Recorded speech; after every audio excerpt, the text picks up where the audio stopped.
All right, back with Black and Blue Jiu-Jitsu Podcast. This is episode 5, Rolling Through Barriers, Women in Jiu-Jitsu. And today we have a special guest, Danielle.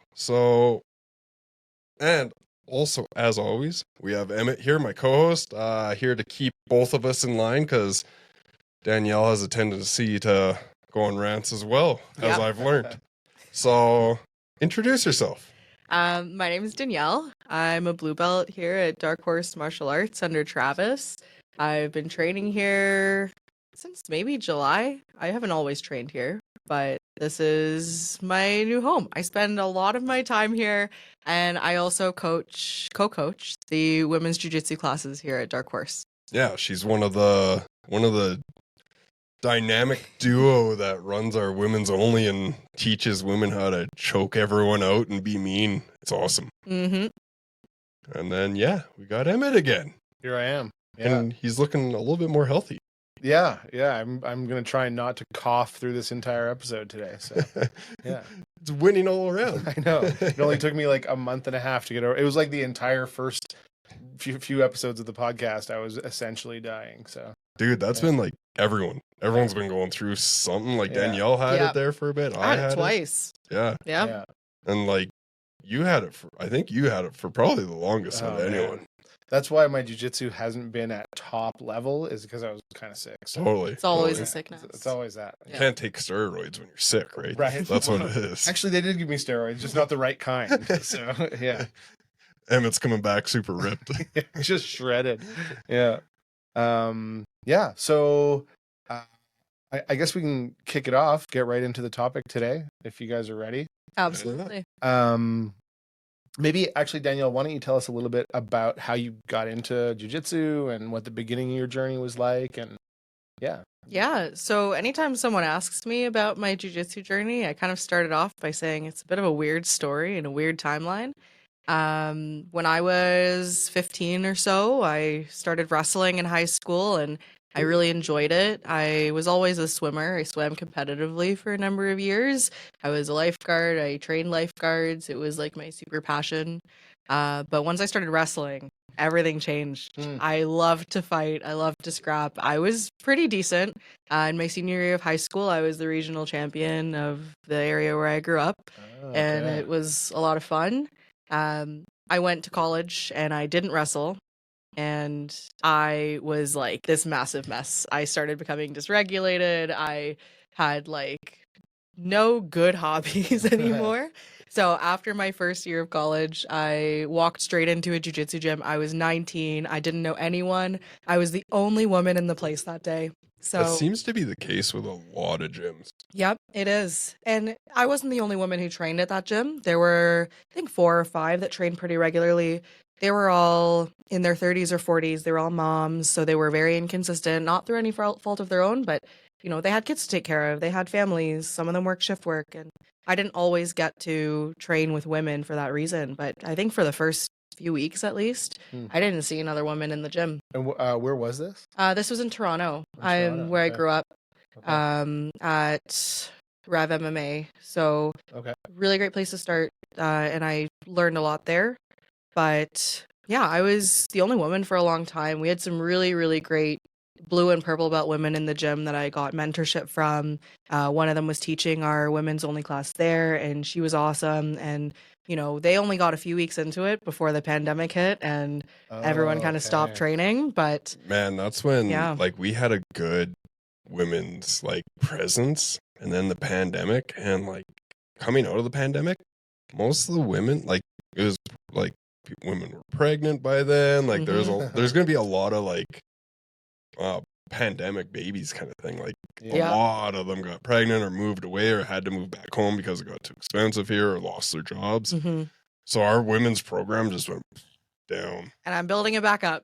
100%. Yeah. And it's good because I keep hearing great stories about how not only yourself, but also Avon, you guys have this great chemistry.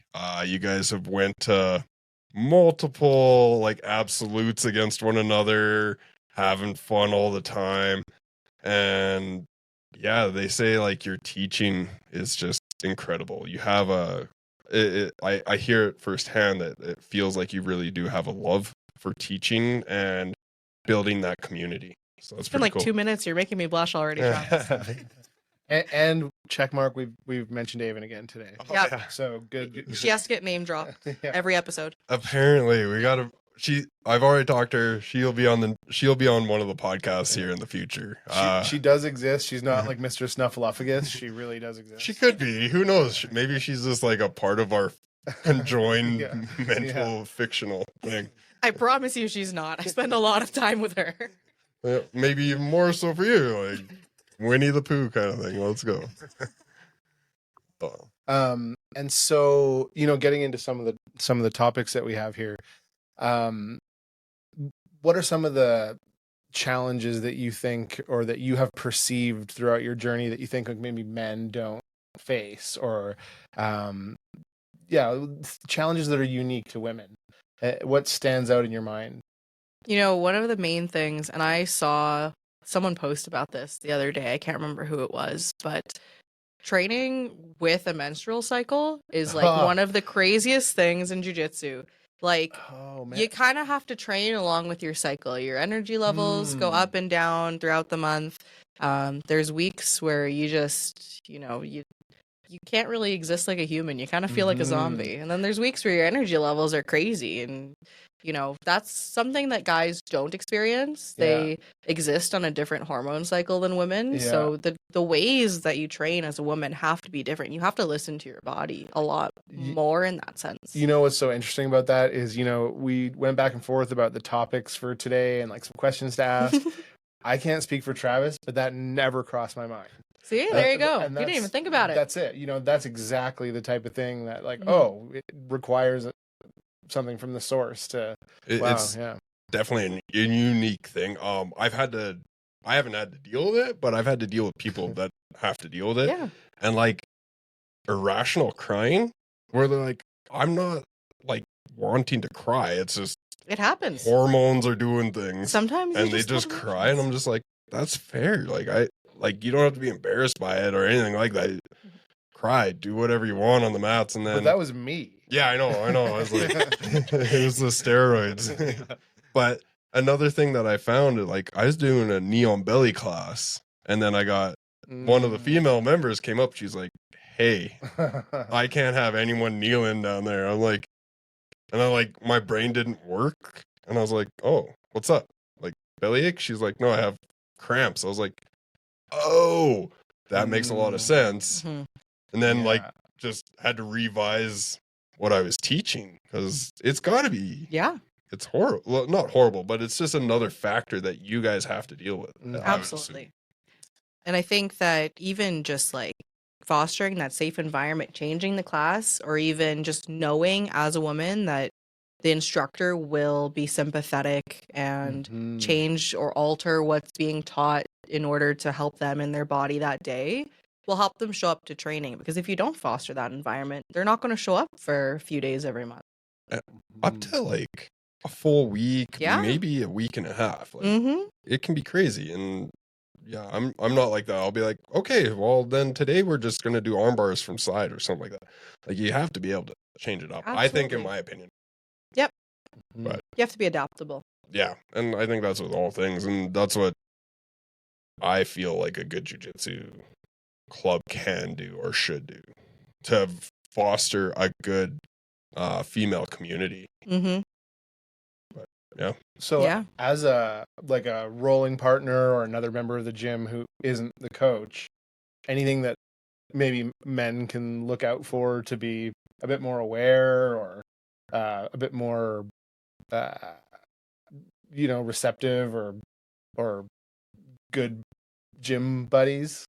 I think the biggest thing, and this is true for everyone, not just women, is just kind of being in tune with your partner, seeing how they're reacting to things. If there's anything that's off about them that day, someone might have had a bad day and came into the gym just to let off some steam, and they might not be able to keep up with you in, different ways. And just being able to be in sync with your partner. And as you're rolling with someone, kind of just noticing their energy levels, noticing what they're doing. There might be a day where like for me, I get, knee pain, I get shoulder pain, I do jujitsu, I get a lot of pain. And there's times where when I'm rolling, if I haven't fully, disclosed it to my partner, sometimes I forget, it just happens.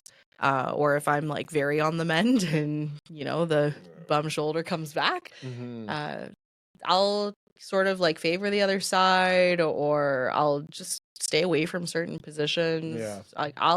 There's days where when I'm rolling, I'll just kind of stay in bottom side for a while, just because. Just because, like, I don't want to push myself too hard and hurt myself. I do that involuntarily.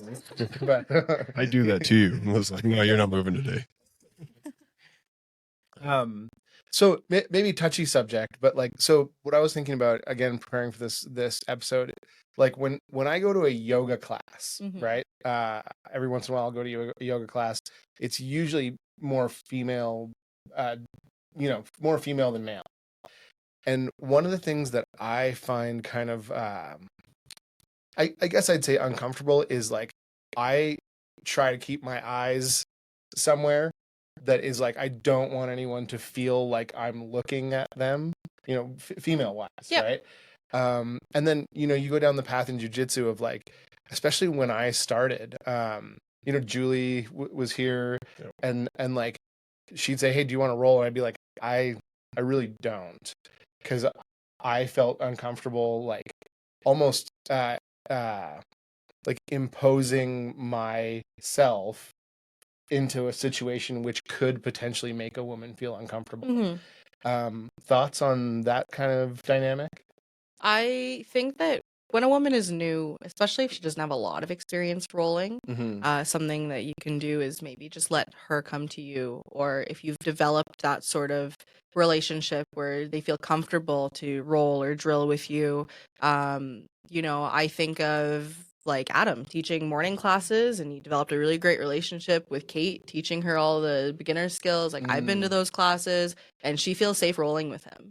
Yeah. But, she'll roll with me, she'll roll with him, and maybe Avon on occasion. But, women, especially when they're starting jiu-jitsu, are really picky about their partners. Even for me, when I first started, I was super picky. I'm still really picky. There's certain people that I just won't roll with because I don't know enough about them, and I don't want to put myself in a situation. I think that's a good thing, though. Yeah. I think that's good for men, like smaller men too, or men that are a little bit more frail in terms of they don't have giant muscles or anything like that. Yeah. But women, and I mean, correct me if I'm wrong, I often I'll talk with them and I'll roll with them because they usually see an instructor as someone that's a little bit safer, and I'll play and I'll laugh and I'll do that kind of thing. And then as an instructor, I feel it as one of my duties to be like, if you want to roll again, and I single out certain people. I'll be like, they're pretty safe. Like 10th point, like 10p Alex. Yeah. Beauty of a human being. Roll. Yeah. And he knows how to like be chill and allow you to work and stuff like that. And you're just like, you could roll with him, they're safe. And then be like, and I'm just honest about it. I'm like, stay away from them. Yeah. Stay away from them. They don't know what they're doing yet. They roll rough. That guy has bad breath because he ate a burrito before class. It was Indian food. Oh, yeah. Yeah. But I think that's on a coach as well to be like, hey, Danielle, they're safe, especially if you're brand new or brand new to a club. If you have previous rolling experience and you come into a club, it's like, oh man, what am I doing here? I don't have my safe partners. I think it's on an instructor to be like, hey, that person is a safe roll. Go ahead and like, I'm comfortable. The Filipino Mafia. I always recommend them. Dude, those are the 3 best possible people. I like that. They're great. Nice ninja. You just moving the mic on you. Just levels a little high on that mic. So. Yeah, that's fine. But yeah, the Filipino Mafia, man, those 3, they are the best roles, and they will teach you all the secrets. Yeah. Like, they will. They're awesome. But like, is there And like Travis said, these are all questions like not coming from a place of like we want to know, Is there an added sense of, I guess, like some kind of vulnerability in the female male dynamic? I think so. Especially because jiu-jitsu, you get into some weird positions. It can get weird, especially I find with younger guys.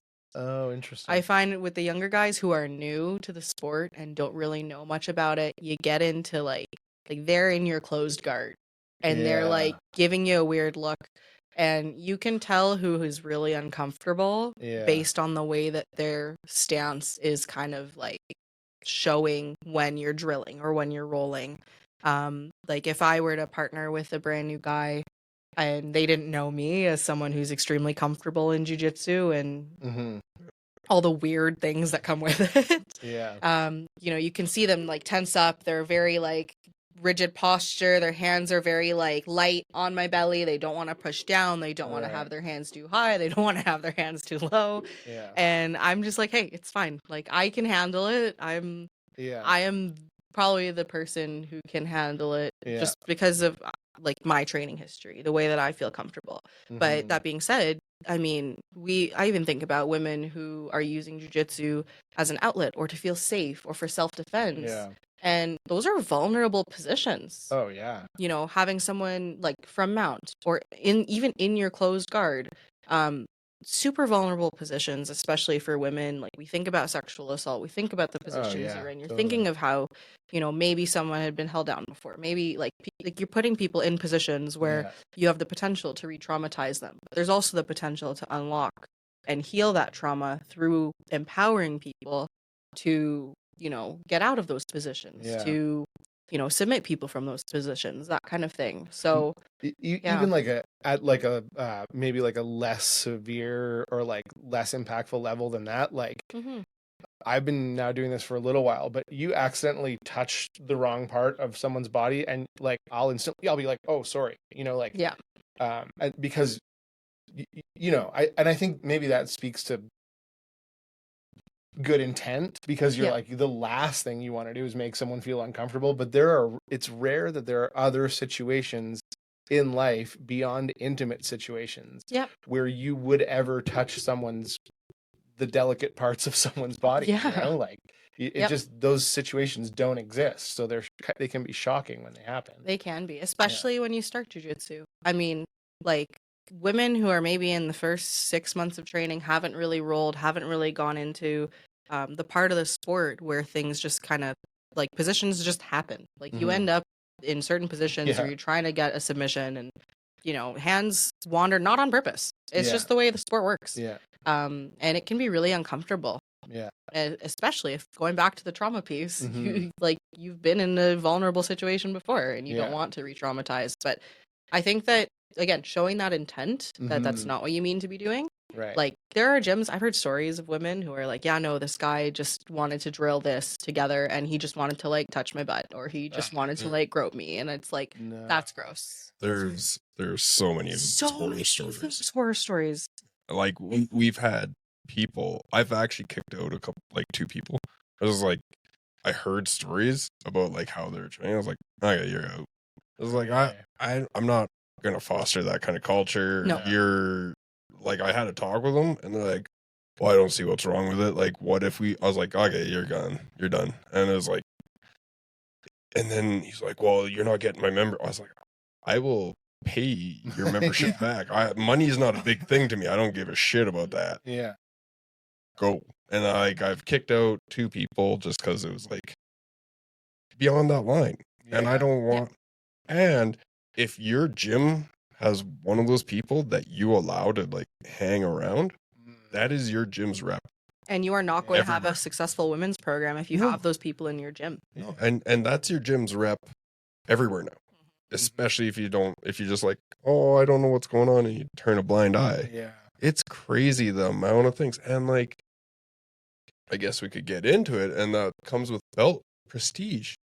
Like a lot of the people that get away with this shit are like black belts. Or like, it's crazy. Like you can, there's some horrible stories, and good thing that they're coming out. And I'm so happy. Like a lot of them are like gaining traction. Like there's one a couple of years ago that gained a crazy amount of traction. It was like, good. Yeah. Those people should be kicked out. They should be put in jail. They shouldn't. Because there's a power dynamic, like in addition to the female dynamic, there's a big power dynamic, and that's messed up. Yeah, it's crazy. You see stories all the time of people saying like, "Yeah, I know, I checked out this jiu-jitsu gym, and the coach is basically using the gym as their personal dating pool," and that's really gross. So.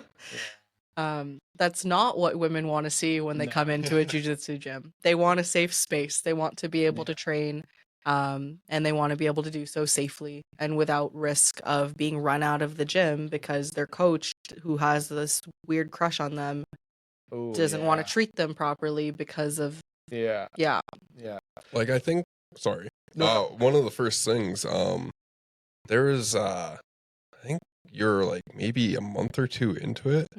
And it just so happened that Avon was one of the last ones, and like I forget what the situation was. She was waiting for her dad, and I was like, "Hey Danielle, can you like stay behind or hang out with Avon? I'm gonna go like on the mats or something." Or I think we just hung out in front of all the cameras. I was like, as long as everyone's in the cameras and like I was like, I just truly do not feel comfortable as a coach to do that. Yeah. And I think that's probably the right way to go, but that's not the way a lot of clubs go. No, it's not. But that's interesting though, like as a, if you're someone then who is checking out jiu-jitsu for the first time as a female, maybe and fill in the blanks here for me, but like maybe both of you guys, like maybe the first thing you do is have a really frank conversation with your coach and be like, here are some of the things I've heard, here are some of the things I want to avoid. What's your take on this kind of thing? I think it's hard. I think it's hard for people to bring up anything in front of any kind of coach, any kind of authority figure. Yeah. Okay. I don't like, I have an open door policy. I hope that if anything comes up, anyone can come talk to me, but still this guy, but still it's like, come talk to me. And then I still don't get that. Sometimes I get it secondhand, which still I get it at least, and I can deal with it then. Yeah. But like we've talked about it before with a couple other members, and I was like, cool, thank you for bringing it up. Dealt with it, I think within like 5 minutes you guys left, and I was like on my phone. I was like, okay, dealing with it right now.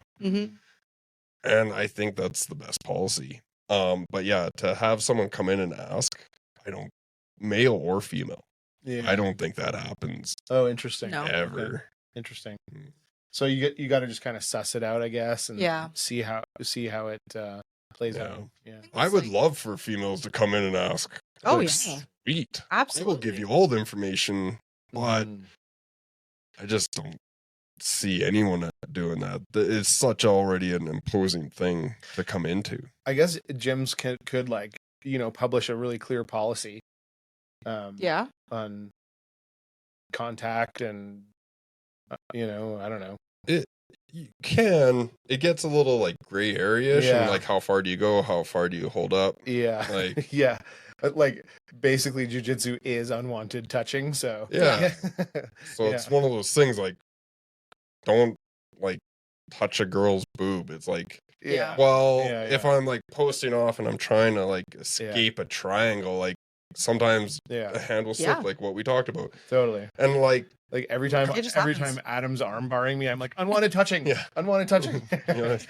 But that's kind of the thing. Like personally, if like my like male, female, if it like hits some like groin, wherever, I kind of go, I just keep moving through it. I'm just like, and just then don't like linger. You're not like linger. this. It's weird. Yeah, but like if I'm like this, I'm pushing off. I'm like, we're moving through it. But there is a point where it's like, you drop a cracker on the ground, you're not just gonna sit there and look at it and be like, kind of lingering on it. You're like, grab it and eat it. It's the 5 second right?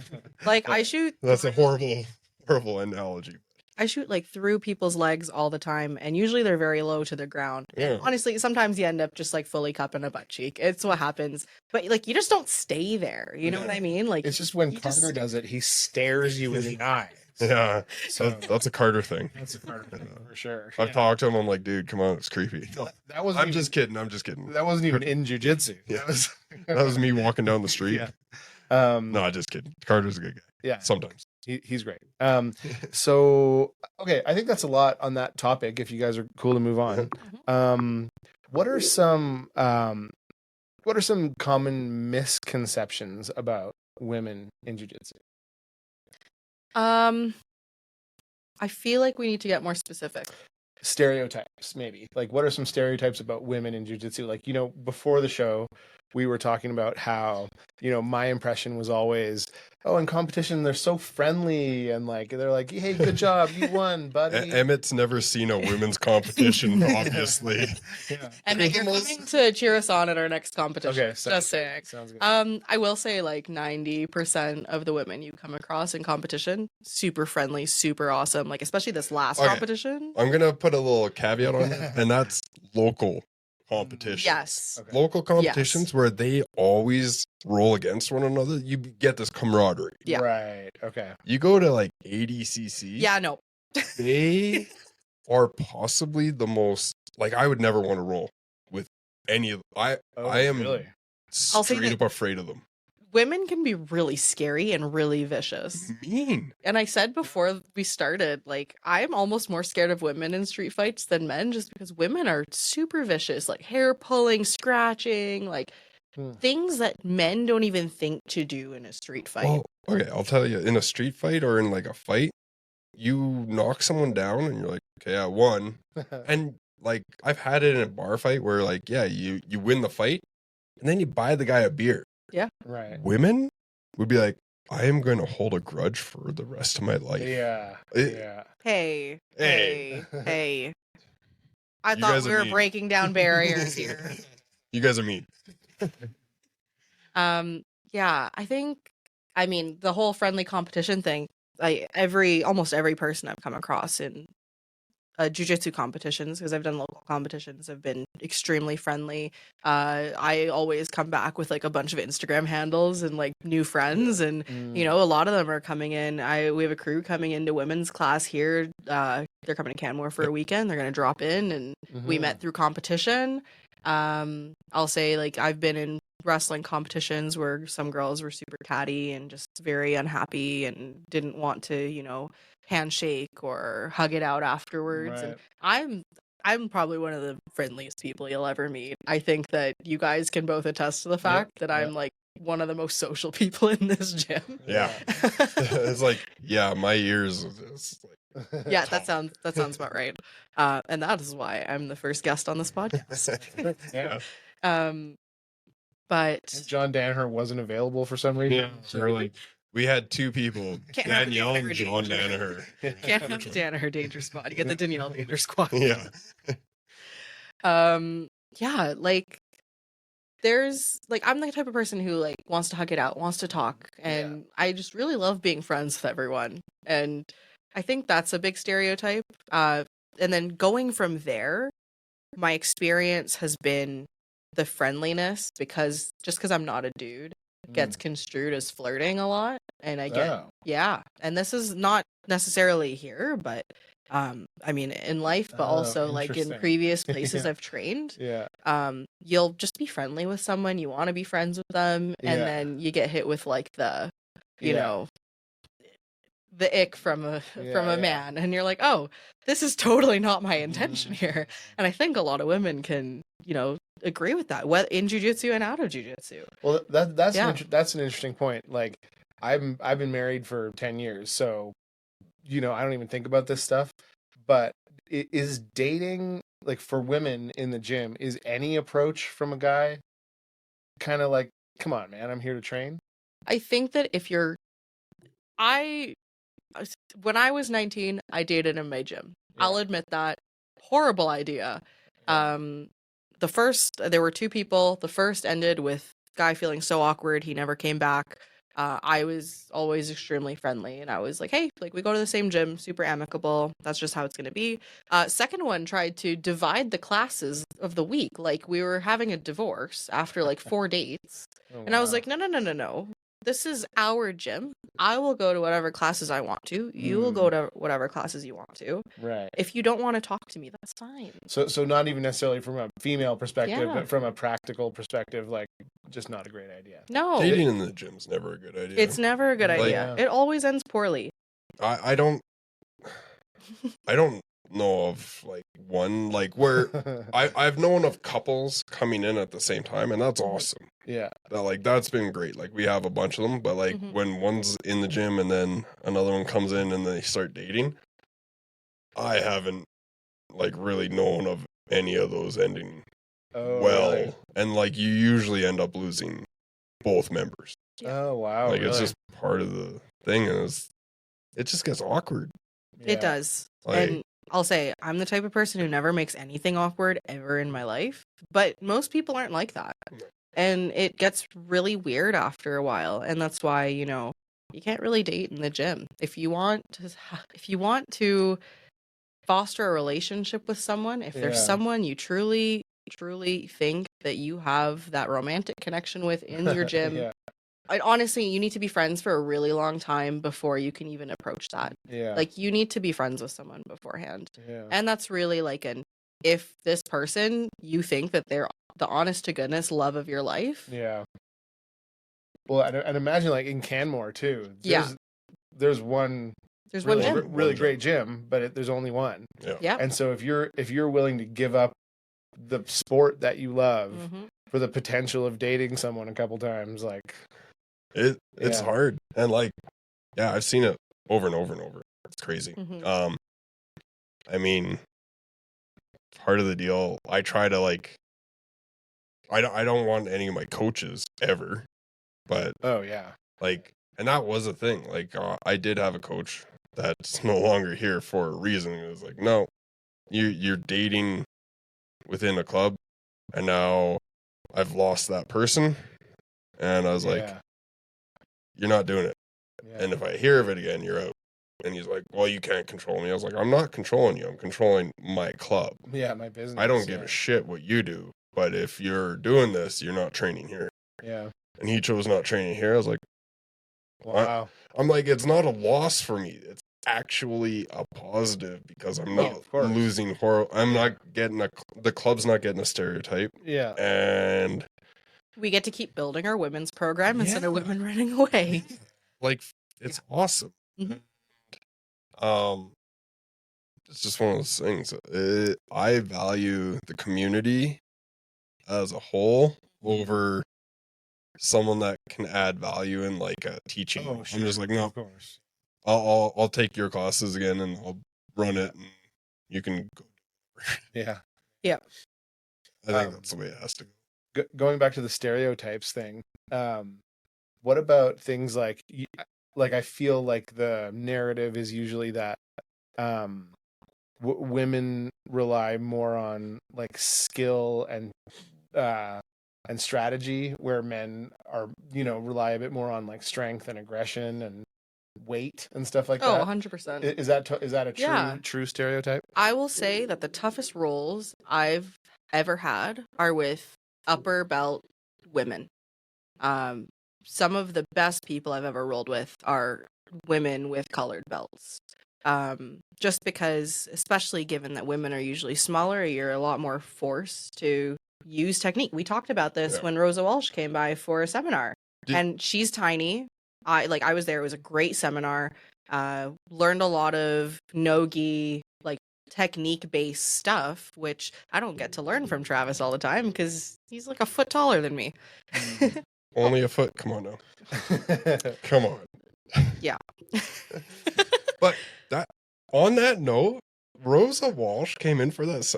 Did you come to that? I was not here. No. Okay. The craziest thing. She was teaching a takedown, and she's like, oh, and then you just lift them up and like hip hitch them and turn them. And then she grabs me, and I felt like a little baby Whoa. You look like a little baby. She's like, I think she's she's about your height. She's smaller than me. But she's definitely smaller. Yeah. And she picked me up, and then everyone's like, toss him on his ass, take him out. And I felt like she definitely could. I can almost guarantee you that she definitely could. And then I talked to her afterwards, and I was like, thank you for not dumping me on my head. And she's like, well, I needed to like show respect. I was like, honestly, you probably would have got like a standing ovation if you did it. And I know that she could have. Like, I'd be like, rewind, play, yeah, rewind, play. Seriously, Yeah. I think that. Can you do that again just so that I can film it? I think that's what would have happened. And you know what? I would have been totally okay with it. I'm cool with people using that because I troll. I troll online, so why not? But I felt in that moment where my toes lifted off the mat. Whoa. And she's like, yeah, and then you would do this. She's talking normally. My toes are like doing a little dangly thing. I was like, huh. Damn. She could just straight up pile driver me on my neck. That's amazing. Yeah. Like, she's awesome. I really like Rose. She's a Rose. She was really great. Yeah, upper belt women, some of the toughest people I've ever met because they're so technique driven. Most women mainly train with guys because jiu-jitsu gyms have this crazy ratio of just dudes in the gym versus women.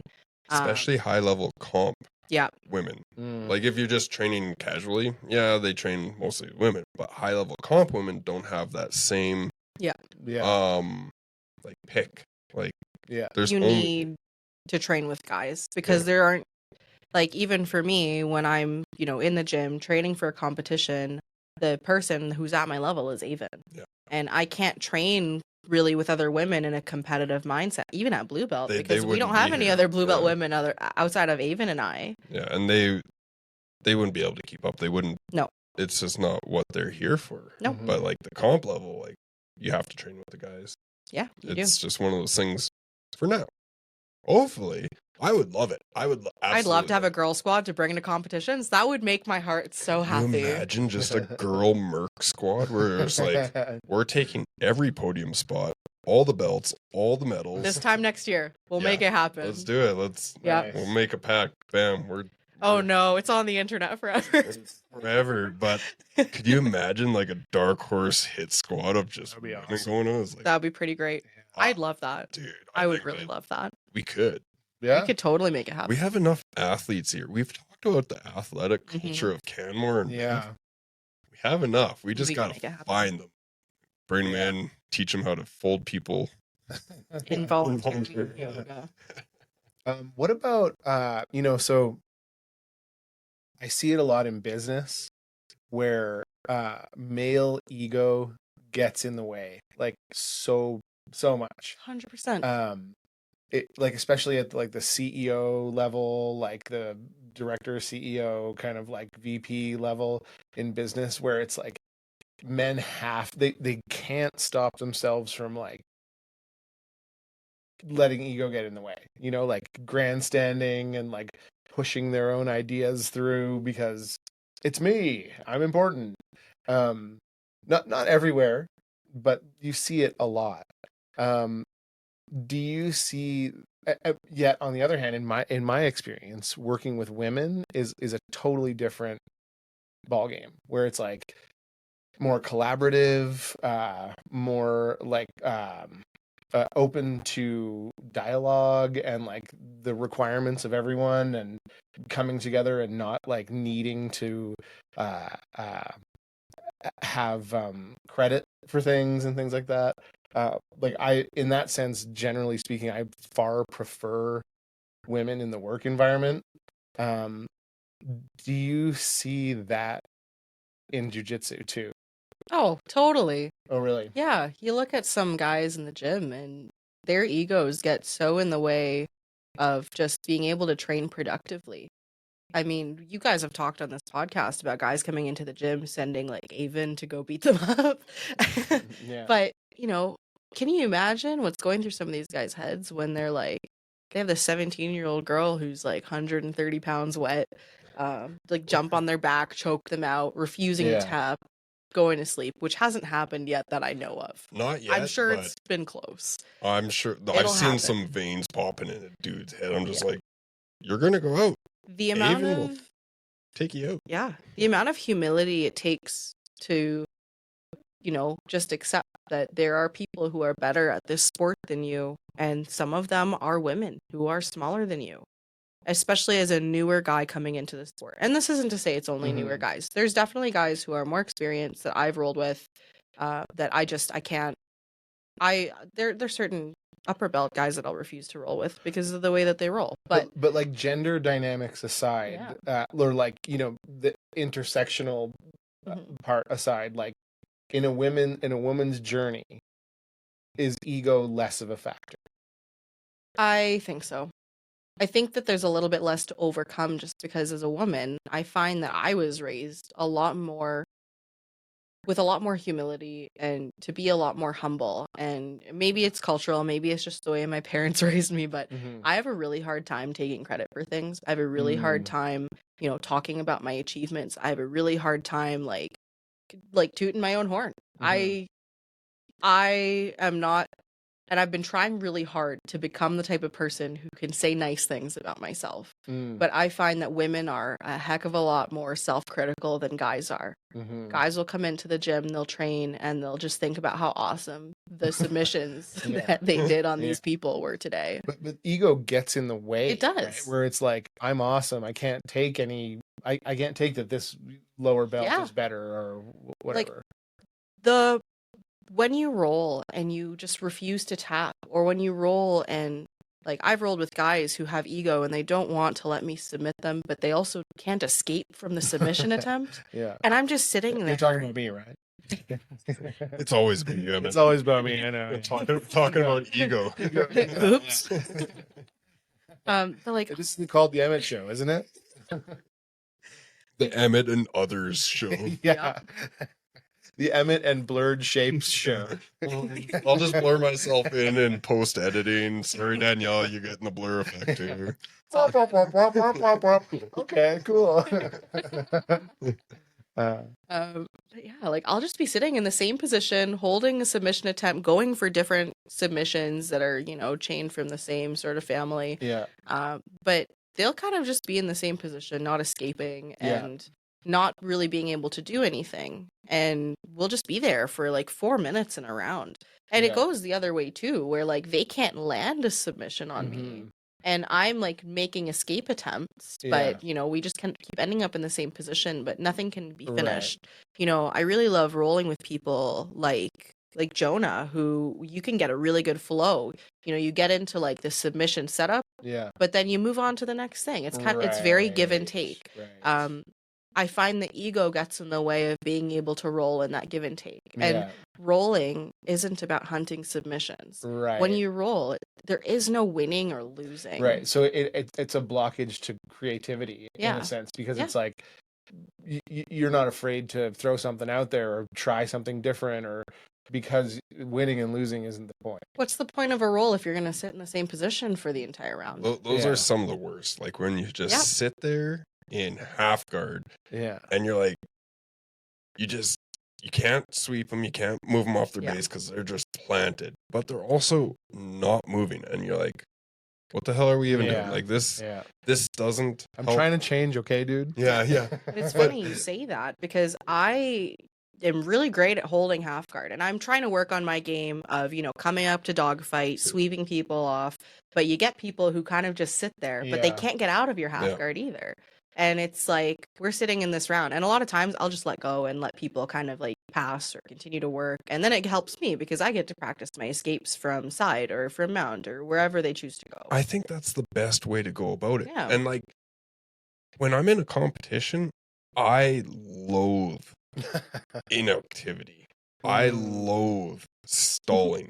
I will give someone mount. I will give someone side mount. I will give someone something just so that we can continue.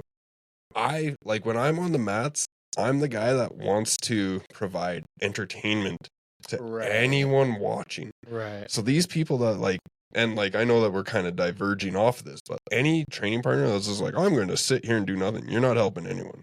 You're not helping yourself. Unless your goal is to, I need to learn how to focus my base. Right? And achieve that.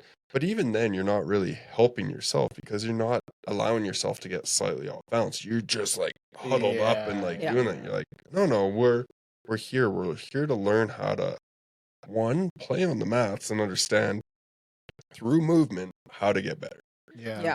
And it's crazy. Like, I know that, and then there's some people, and coming back to like men and women kind of thing, when a guy gets like full mount or something, they'll just sit there and be like, I'm heavier, I'm stronger. And then they'll take an Americana and they'll rip it on you. And it's like, why did we even do this? Yeah, I already knew you could do an Americana on me. Yeah. And like, we have enough teenagers in the club, like teenage girls, and you can't do that. You have to be able to understand to play. And playing actually comes back down. It goes all the way. Men with men, men with women, women with women. Some of the like most vicious things I've ever seen is women that have come into the club that don't know any other way to roll. Oh. And they go absolutely like crazy. Because they're used to rolling with only men? Hard to say. I'm not too sure, but possibly. But it could be like that survival thing, right? Where they're like, I need to go as hard as possible because maybe I have rolled with only men. Yeah. And that's how I survive. And we had someone come in and Georgie. Yeah. They did that with her, and like Georgie was skilled enough to like be like, no, I'm just gonna, and she did like kind of a holding thing, but it was a holding to keep herself safe. Wow. I definitely have done that before. And I think that goes into the other way too, is like, I have enough skill that if someone that I've chosen to roll with is doing things that are like legitimately scary, I have enough strength and skill to escape and just hold them in a position until the end of the round. I also have enough humility to say, hey, we're not going to finish this round. I don't know if I've done that in a while, but I've definitely said to people, like, you know what? I'm done. It's like, I don't want to roll with you anymore, and this is why. And people need to know. People need to hear it. I actually heard a great thing is saying or no is a complete sentence. I think it was like Rob Bernanke or someone. Yeah. I don't want to give that guy any credit. He gets enough credit, honestly. But seriously, if it was him, awesome. And no is a complete sentence. You can just say no. You can stop a roll right then and there. You don't need to know why. You don't need to explain yourself. You can just say, we're done rolling. And that's that. And I think that goes into training as a woman as well, is feeling that strength to just say, no, we're done. Or no, I don't want to. Yeah. I think that's got to be really hard. It is really hard. When you're just starting to. Being like, when someone comes up to approach you to roll and just being able to say no. You need to be able to understand that. Especially here at Dark Horse. If anyone gets like butt hurt because, she didn't want to roll with me, well, check yourself. Yeah, that's on you. That's not on. Yeah, that's not on her. She's keeping herself safe. She might. It doesn't matter. If that happens to any of the girls, I will tell whoever that is off. Oh man, I will come in with like a spinning heel hook. I'm like, okay, get out of here. I don't care. Like, and there's certain people where I've rolled like, look, if you want to have a fun roll, slow down. Don't use all your strength. Yeah. But I'm bigger and I'm generally more skilled than most of the people that come in here. Yeah. Some women don't have that option. Yeah. But saying no is always an option. It should always be an option. Yeah. And in women's class, we make that very clear of you can always tap. You can always say no. Yeah. And, no, they're not rolling. I don't think anyone in women's class is rolling yet outside of the ones who come into the evening classes on occasion. Hopefully we'll get there at some point, maybe some positional sparring first. But like every time we teach a submission, we make it very clear. You verbalize to your partner or you tap your partner. You make it very clear when you're done. And, especially when you're teaching women this skill, it's important to show them that they also have the power to not, get hurt. And I think that kind of reminds me as well of just being able to teach women to not be gentle in jiu-jitsu. And jiu-jitsu is the gentle art. Yeah. Gentle. Not with this guy. Yeah. No, I'm mean. I'll rip your ankle out. Yeah, you would. I say that full knowing that I'm hobbling around with a busted ass ankle right now. Yep.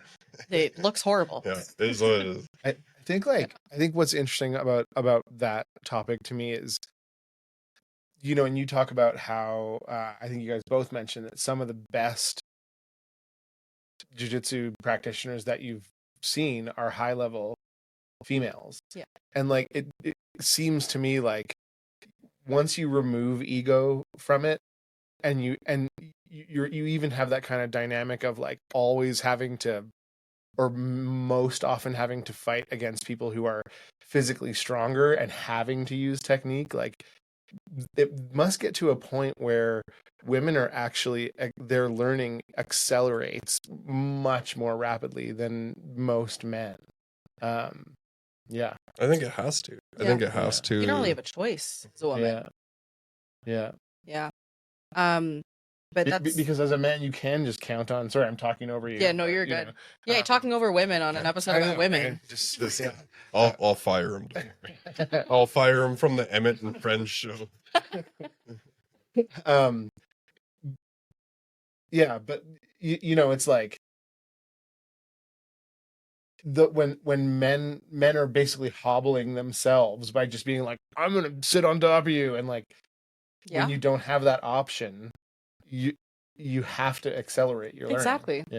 Yeah, you don't really have a choice. Yeah. I mean, especially as a woman in jiu-jitsu, when you get put in a situation, you have to fight your way out of it. Yeah. And it's being smaller. If you're rolling with one of those guys who has an ego, who just will sit on top of you, you're going to train until you can find a way to get that guy who's using all of his strength off of you. Mm-hmm. It's just the way you have to do it. And then when you can figure out the technique to get a guy who's has 100 pounds on you off of you, who else are you, you've developed that skill, and now you can do that with anyone pretty much. Heel hook. Yeah. Heel hooks. Heel hooks. Week 2 in women's class, we taught knee bars. So it's very dark horse. It is the dark horse way. It is the dark horse way. You like feet over here. I like to break feet over here. Yeah. He's like the Tarantino of jiu-jitsu coaches. But yeah, one of the other things that I say to a lot of women in women's class, especially when it comes to teaching submissions, is you don't have to be scared of, using more strength. You don't have to be scared and timid when it comes to being in a position. Even like holding closed guard, I'm like, hold it tight. Totally. Keep those positions. Use your strength. Don't be passive. I find that with a lot of the women who come in when you're teaching things, especially like arm bars, you find they're going extremely slowly. They're very careful. They don't want to hurt their training partners, which is an awesome quality. But it's learning where your strength can get to before you even get to where you could possibly hurt someone. Like, Travis, do you see, and maybe this is too much of a generalization, which we want to stay away from, but do you find that maybe in that sense, women tend to be more detail oriented? Sometimes they're, for myself, when I'm teaching, like when I have to like go over to like 2 women rolling, I almost change the language a little bit. Everyone learns it a little bit differently, but rather than being like, okay, now grab the arm and bridge through, you have to be like, okay, now you're going to grab here, and you show them exactly where it is. Yeah. And then you're like, and now take that bone right on your hip and drive it into their elbow. Rather than saying bridge, drive hip into elbow. And then you'll see a change, usually. And like, this is my language, like where I have to, if I'm teaching anyone anything, I'm always changing my language, because the first thing I start to realize with people is everyone learns differently. Everyone learns differently, but everyone has a different language.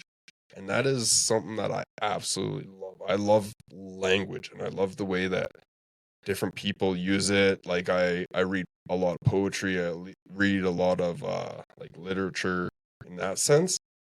It's all different. It's always like different perspectives.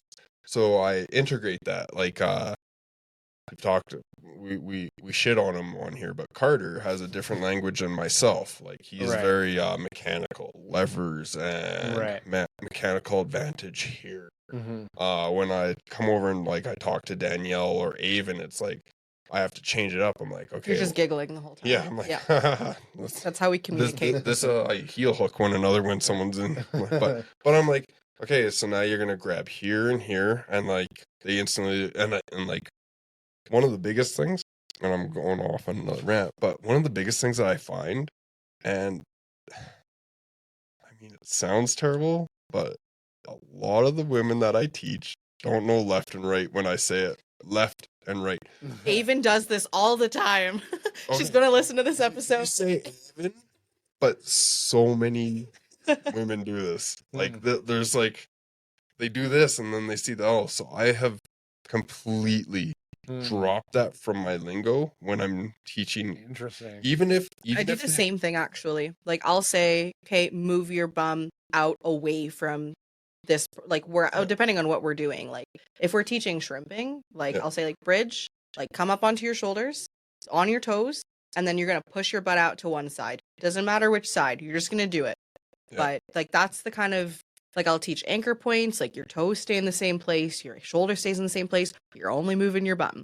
And, like, that's the way that you kind of have to do it. And I've seen this at, like, you see this on Instagram videos, like, at the highest level of, like, black belt, where they just drop their grips the coach is like, grab with your left hand, and this black belt woman's like, grabs and then submits her. Yeah. She still gets a submission, but I'm like, it's universal. So I sent that video to Avon. I was like, I've sent the exact same video to Avon. And I'm like, but I've sent like probably about 15 videos of this same phenomenon happening. I'm like, interesting. And I don't know what it is, but I've completely just taken that out when I'm teaching anyone. I'm just like, it's not, even if they do know, and most of them do, but like, even if you do, I'm just going to take it right out.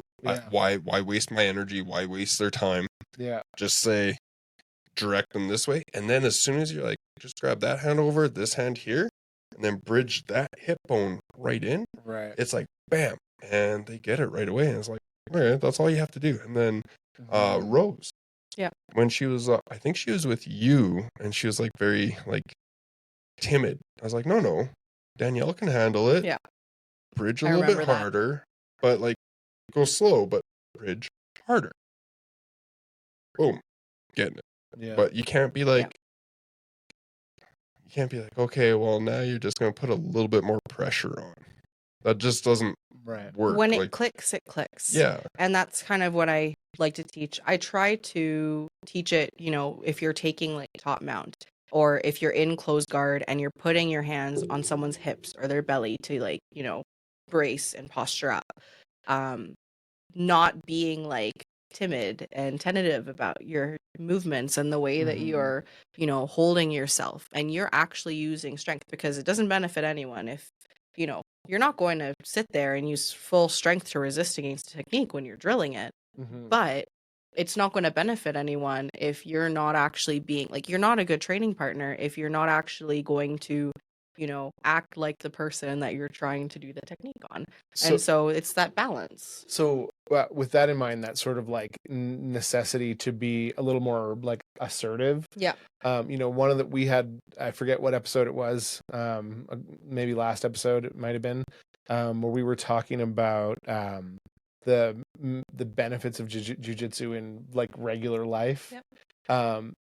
As a female, do you find that knowing jiu-jitsu and practicing jiu-jitsu and kind of like needing to have that assertiveness in the gym has translated to how you interact with people outside the gym? 100%.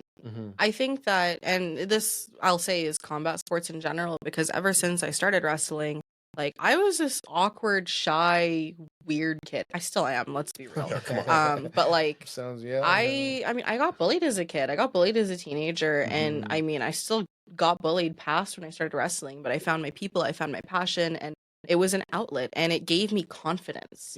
Is what it gave me. And it gave me that feeling of, okay, well, people can say things to me. But they're sure as heck not gonna, try to fight me. And that's all I needed is my physical safety at that point. But I find even now, like I took a 4-year break from jiu-jitsu when maybe like 6 months after the pandemic started. I trained for a bit, and then I stopped because I was living with my family and they didn't want me training for a little bit, just because they didn't want me bringing COVID into the house. This was totally early 2020. But I stopped training for about 4 years because I also moved away from Toronto. I was in Jasper where there's no gym. I came down to Canmore, and I was a little bit scared to come back. And like honestly, I was like with someone who was actively discouraging me from training and being that confident person that, I know I am in the gym. I was training for maybe 2.5 years-ish before I stopped. And I had this crazy confidence. And I totally lost it when I stopped training. So you had a person in your life who was like, I don't think that's for you. Yeah, my previous long-term partner, when I mentioned that I wanted to maybe come back to jiu-jitsu, this was maybe like 6 months before we parted ways. They straight up said to me, like, I actually don't want to be with someone who fights. And me being, someone who had no confidence because I wasn't training jiu-jitsu, I was insecure. I had, all these things happening. And what was their reasoning for that? It's violence or whatever? Violence. They didn't think it was ladylike, and it was just not. It was a super it was a really weird thing. It was super not progressive. Ladylike. Who uses the term ladylike anymore? Well, I didn't say ladylike. It's just it's just the vibe they were giving. But it was just not something that they wanted to see in a partner. Wow. And for me, coming here gives me so much confidence. And I've even heard it from people who don't do jiu-jitsu in my life. They've seen the spark come back to me since I've come back to the gym. Nice. And they've seen all this. Thank you. They've seen all of this confidence in me and just my personality coming back out since I came back to the gym, however many months ago it was. Even in from first class. Yeah. Till now, it's been a crazy transition. Mm-hmm. I always have this weird thing. I remember people. I remember how they look when they first started. I remember all this stuff. My brain just does not stop. You remember that knee cut pass that really confused you? Yeah. Because Georgie lied to you and told you that I had a month of experience. No, she was like, yeah, Danielle, this girl Danielle's going to come back and she hasn't trained, but she trained 2 months before. I was like, oh, okay. And then we're rolling and she throws up this knee cut pass Fiona Davies style. And I was like, bullshit. Bullshit. I went to Georgie. I was like, that's some bullshit. You just lied to me. You lied directly to my face because she has more experience in that. And then I talked to you afterwards. I was like, so how long have you been training? And you were like, oh, well, I haven't trained for a few years, but I had trained probably, I think you said 2.5. I had 3 stripes on my white belt. Yeah. Yeah. And so I was like, okay, that makes sense then. Because that knee, and we talked to it, I was like, that knee cut pass was no bullshit. That was a straight up, you've trained this. And I was I was confused. I was like, bullshit. No. I did it to Carter too. Yeah. But no person that has ever trained a month knee cuts like that. Yeah. I was like, nope, bullshit. And it was just an instant thing. And then there's a little, I know that you got a little bit of flack for jumping into the blue belt too. I did get a bit of flack for jumping into the blue belt. I just kind of went, you know what? Roll with her. Go ahead. She'll kick your ass. She's good. She deserves a blue belt. That was something. I'm going to cut you off just for 1 second. That was actually something I wanted to ask you in a general sense was, do you get flack? But that sounds like a specific example. Oh, I totally got flack. Not just for blue belt, but for being a female. Oh, yeah, absolutely. Yeah. So you got flack for jumping into the blue belt. So, well, our blue belt. I make you know everything 100%. Yeah. I make you legit in it. And the deal that I made with you was come in every time that you can. You train this. We go through it. Any questions, ask me. Watch the videos, take notes. And you did. I came in my gi every day for 3 weeks to make sure I knew the curriculum. You went hard. And I was like, okay. I was here 5 days a week. And that was the thing. I was like, she's showing the commitment. She's doing the moves. Mm-hmm. It might not be as clean as I usually want it, but guess what? She has all these skills. She has this knowledge. Yeah. And I was already sandbagging. Yeah, but I went to bat and I was like, no, roll with her. She'll whoop your ass. And then right from there, everything just stopped because I saw a roll and I was like, she took you out. So what? There was one person who was like, "What's going on here?" There was two people that were like, really? they're Actually, never even knew about the second person. yeah, they're questioning it. I was like, come in, roll. Let's see how it goes. Interesting. And then right from there, it was like, okay. And like, I didn't hear a damn thing right after that. And anything that you brought to me, I went and dealt with personally. Oh, I know you did. Yeah, I was like, that shit isn't happening in my club. And Whoa. I'm not like an authoritarian, like, it's my way or the highway. God, no. Yeah, I'm like almost the exact opposite of that. But I don't take this little bullshit behind the back. Yeah. Stuff like that. I'm like, either say it to her face with meaning and have a meaningful discussion. Yeah. Or shut the fuck up. But it's also questioning you. Oh, yeah. It's like saying, well, he's just trying to fast track this person. Yeah. And I get that with other guys too. I get that with some of the guys that have gotten a blue belt under me. I'm like, yeah, that's fine. But here's what I also take into consideration. I take into consideration like your opinion, like Jason, like anyone else that's a little bit closer to that. I've been so far removed from like white to blue belt that I try to stay there, but I'm so far removed that I'm like, okay, well, I'll take someone that's recently a blue or more recently a blue. You mean like vouching for someone or something like that? So you asked Emmett and he said that I could kick his ass. And Emmett was like, no, I'm king shit of the shit pile. Yeah. Don't you know this is Dark Horse Emmett martial arts? Yeah. I was like, I'll annihilate her. Yeah. No. I know you've never said that. No, I've never said that about anybody, I don't think. Maybe once. Yeah. Oh, wow, that's so interesting. Hey, that's another like ego just coming back where it's like, why did she get this when I had to do whatever? It's like, who cares, man? We're not talking about you. And I mean, the reality is that I did the work. I just didn't do it here for a lot of that time. I was training here for like 3 months before you said, hey, Danielle, here's a stripe. You really need your blue belt. And I was like, okay, I guess. Like, I didn't think I was ready. You had to tell me to, but also put in the work. Privy to what you're working on or how hard you're working on it or how many days a week you're here or how good you are at it. Like the crazy thing is like, that's like in my notes and stuff. I'm like, okay, they're putting in the work. They're doing what I want. They're showing that they want it more than like, oh yeah, I then they think that they deserve it, right? And right. Does that make sense? Oh, like 100%. I'm there, and I'm like, she wants it. She wants to go after it, and I think Avon was a pushing factor too. Yeah.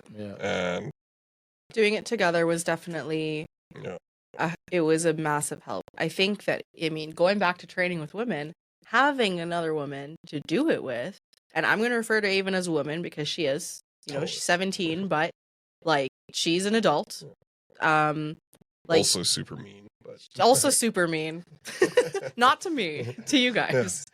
Yeah. But like having another woman to train with, to do the test with, to go through that with was huge. Like if I had to go through that test with just the 5 other guys who were doing it, I don't know that I would have had the same motivation. I don't know what I would have had the same drive. Just because, like that not everyone believed in me. Not everyone knew me. And that's, I was only training here for a few months, so not everyone really knew who I was before going for the test. That's some added pressure, hey? Being like, what are other people thinking about this or whatever? And yeah. I remember having a talk. I was like, who gives a shit?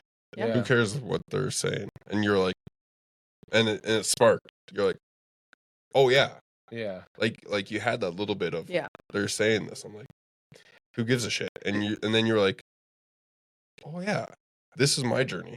And then you just continue to push through and show that you're a badass woman doing stuff that I didn't even need the puke bucket. I know. Poor puke bucket. That thing of not asking in a way that you deserve it, but showing that you want it. Funny story about my journey is that, man, sorry, are you a woman who's like rolling through barriers? Sometimes. I'm fully kidding. Sometimes. So I had 3 stripes This is still when Danny was here, and I was like, man, I've had 3 stripes for so long. And like, I know we're coming up to a blue belt test. Like, what is going on? And like, I was really cognizant of not being like, hey man, I think maybe I'm ready for my, but one day I pulled Travis aside and I was like, hey man, I'm just kind of like wondering, like, what do I need to do to get my 4th stripe? And Travis was like, oh, I thought I gave that to you a long time ago. You would. He was like, I thought it was just like pushed up against another stripe there or something. Oh, I'll give that to you today. I was like, oh, okay, sweet.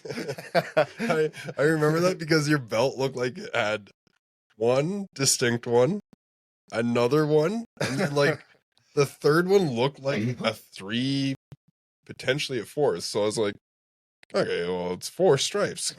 So you taped his belt crooked, is what you're saying, to the point where you couldn't even figure out how many stripes there were. I think it did get mashed up over time. I think it was just this, like this little bead. It like looked like thread at the end. It was this little bead of like tape, and I was like, oh, I'm sure I did, but like that's one thing I don't actually track.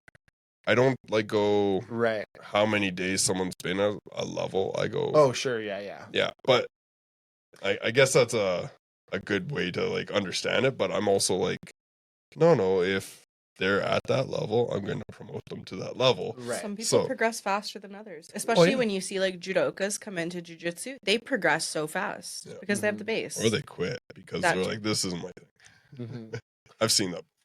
But that's the flip side too of like, I don't know who was asking, and I don't care about that, but like, they were like, it took them a super long time because they weren't putting in the work or something like that. I'm not making any judgment against anybody, but like, if you're not putting in the work and you're feeling frustrated, then you see someone else like progressing quickly. I can see how that would be. You know, I get some new people asking me for advice sometimes, and you know, they'll ask me things like, you know, how should I train? How do you train? How do you kind of like what's your schedule like? And I'll tell people I come in here minimum 3 times a week unless I'm injured or sick, and even when I'm injured, I'll come in and I'll just kind of hang out because that's awesome. I enjoy being here. But I honestly tell people that if you're coming in once a week, like you're not really going to see the progress the way you want to. You need to come in at least twice a week to see progress. 3 times a week if you really want to see that progress. I remember for me, for the longest time, I only trained twice a week when I first started training. And that was maybe for about a year. And then I started training 3 to 4 times a week. The summer before I had my soft quit of jiu-jitsu before coming back, I trained 7 days a week. Oh my God. Like sometimes twice a day. I took a summer like working contracts, and you know, I'd work like a week at a time and take a lot more time off. But I just trained jiu-jitsu like every single day. And that was, you know, just before I think my 3rd stripe. But I was like really driven, really wanting to succeed, really wanting to improve. I was gearing up for my first competition that didn't end up happening because of the pandemic, and then I got to do my first competition under Travis, which was really awesome. And you know what? Turned out to be extremely meaningful. So, and then that's when I got my 4th stripe. Right after that. And Travis looked at my belt and said, "You really, this looks like it should have gone here a long time ago." Oh, wow. He's like, "What is going on with this belt? Why is it so dirty?" Yeah, it was like 4 white stripes that were like almost black. I was like, what the hell? It was. Here's a fresh, nice, clean white one to make it look absolutely. Well, you know what? I have my white belt at home. It's like sitting with like, you know, my medals and whatnot. And I look at it and I'm like, oh my God, these 3 stripes are so dark. And then I have the one from Travis. And it's like the funniest thing you'll ever see. But yeah, it's the progress comes when you put in the work. And even for me now, like I do my best to come in here as often as I can. I'm in here every Saturday for sure because I coach women's class. I stay for open mat. Even if I'm not actively rolling as much due to an injury, I'll be here and I'll be training with Avon. I'll be, you know, training just in general or trying to like watch people roll, learn from them, that kind of thing. And then I do my best to come in 2-3 times a week otherwise. Man, I miss open mats. I can't go in the winter because I work at a ski resort. But like summertime, Open mat is the best. Bit of a non sequitur, but another question I wanted to ask is, what do you think about female representation in sort of like the jiu-jitsu celebrity world? Like, are there females that you look up to, or you think that other female jiu-jitsu athletes look up to?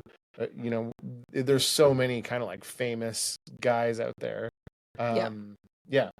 Yeah, I think there's tons of awesome female jiu-jitsu practitioners that are out there that you can use as role models.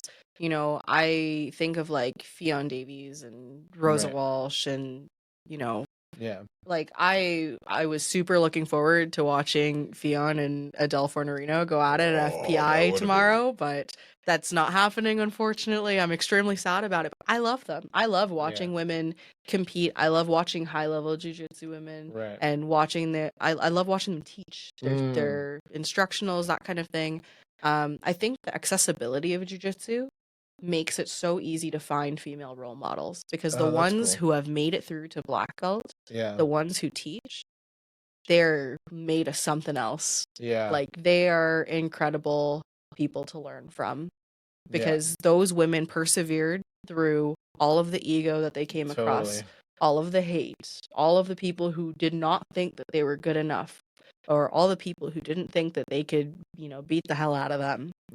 It's You know what? We're actually going to shout out someone, and that's Jits and Eats. Oh, absolutely.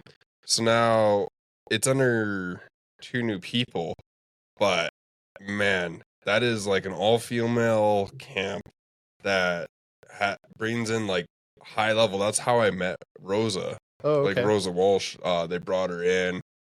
She was here for a little bit, but like Jits and Eats, they're amazing. Go follow them on Instagram. Annette and Linda run it now. And yeah, it's just phenomenal to see the amount of talent that comes in. Their last one they had, I think it was Nikki teach, or maybe, I know that Nikki is taught at it. So Nikki is one of those competitors that's just incredible. She's competed under us. She competes all around the province, ADCC. Incredible. She just got her brown belt, like crazy good. And then Agnes was the one that taught at the last one, and great. Just always great learning from them. And awesome. So yeah, Jits and Eats, if we're looking at women to look up to, anyone that's there, like, and Ned is a beauty of a human being. Amazing human. And Linda, I know she's listening. And Linda's another beauty of a human being. Linda's also she great. stopped by last week. No, she was awesome. We had a really great role. I think it was a week and a half, 2 weeks ago. Yeah, maybe, but time isn't real. yeah, true. But she's awesome too. So go give them like and subscribe on Instagram. They have a few camps coming up, and they're all around Alberta, looking at BC. They'll be down here in Dark Horse here in the future, but yeah, I can't shout them out enough. They're amazing. And awesome. I know Aiden and I are looking at some of their camps for the summer, so 100%. I can't recommend going out to those because it's all females. So when do you get that opportunity? You almost never get that kind of opportunity. Every time there's an all-female jiu-jitsu event, I'm like, I really want to do this. This is going to be awesome. And you know what? Sometimes it feels weird and intimidating to go to them because you're so often training with guys.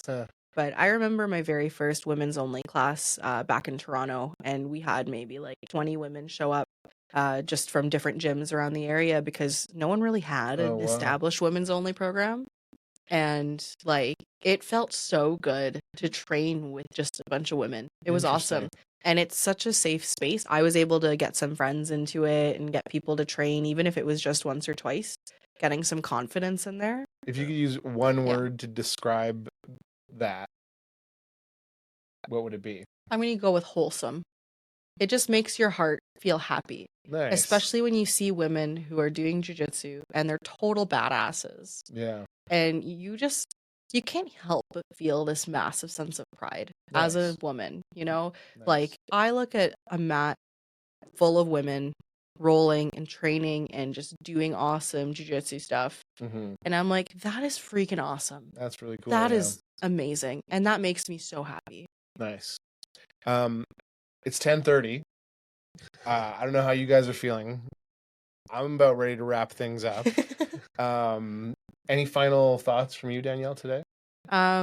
If you're a woman looking to try jiu-jitsu, do it.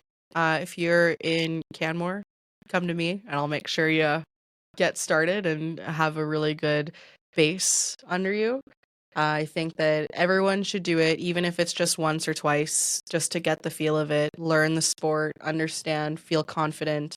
But honestly, it's one of the biggest confidence boosters out there. And I think that as a woman, you should really learn this stuff. And as a dude, you should honestly learn to train with women. And, you know, what was the post that I sent you? It was like how to not be an asshole when training with women. Whoa. I sent that to you. No, I sent it to you. And then you asked me to be on this podcast. I don't know. See the male ego getting in the way. No, that's the male thinking of. You sent me a different post. I sent you a very specific one. Okay. Yeah. But yeah, just learning to train with your female partners, making that safe space for them in the gym. And if you see someone, you know, talking shit or, you know, hitting on a woman who's clearly uncomfortable in your gym, say something. Yeah. Anywhere in general. In a bar, you see that too often. You know jiu-jitsu, go do it. But like anywhere, if you see something happening that's just looks uncomfortable, don't be like, I'm gonna whip out my phone. No, go do something. Don't be an asshole about it. Like we have on the whiteboard, don't be a jerk. That's like one of the biggest rules. Number one rule. Yeah, like just be a decent human being. How hard is that? Yeah. Like, come on. Exactly. And, one of the things that Travis and I were talking about, and we talked a little bit about it before the show, was, you know, I feel like we're in this kind of divisive time in our culture right now. And, you know, you mentioned a safe space, and I feel like jiu-jitsu offers us a little bit of a sanctuary, you know, where we can leave division at the door, we can leave our differences at the door, we can leave our politics, you know, any arguments about gender or just differences, you leave them at the door, and we have this amazing shared space where we're all following the same journey in our own ways. And I think that is something that we need to celebrate more and really have really understand that we have this unique opportunity to come together, you know, and I'm personally thankful that we have that in jiu-jitsu. Me too. Yeah. I'm not. No. Talk about divisive. Yeah, so divisive, Travis. I'm gonna use a soundbite. I'm not. Yeah.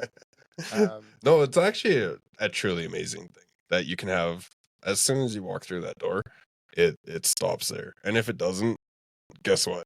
You're gonna have to talk to me, and I'm usually pretty friendly, pretty like outgoing. When something like that goes down, I'm like, I can be a straight up like asshole face comes on. I'm like, hey, that shit ain't cool. So yeah, it's an amazing space that you should keep. Yeah, nice, inclusive, friendly, and you should be able to train with a lot of people. Yeah, it's a safe space. It's a martial arts gym. If you're mean to someone, they're gonna beat you up. Yeah, someone, or they're gonna find someone to beat you up. Yeah. Yeah. But yeah, you should keep it a safe space. Yeah. I think, and that's the beauty of jiu-jitsu, that you can do that. I think so. Well, Danielle, thanks for being on the show today. Thanks for having me. Definitely our pleasure. Yeah. Thank you for having me on the show today, Emmett. What's your name again? Friend. Oh yeah, friend. Right. And thanks everyone for listening. And see you next time. Yeah, and make sure to like and subscribe.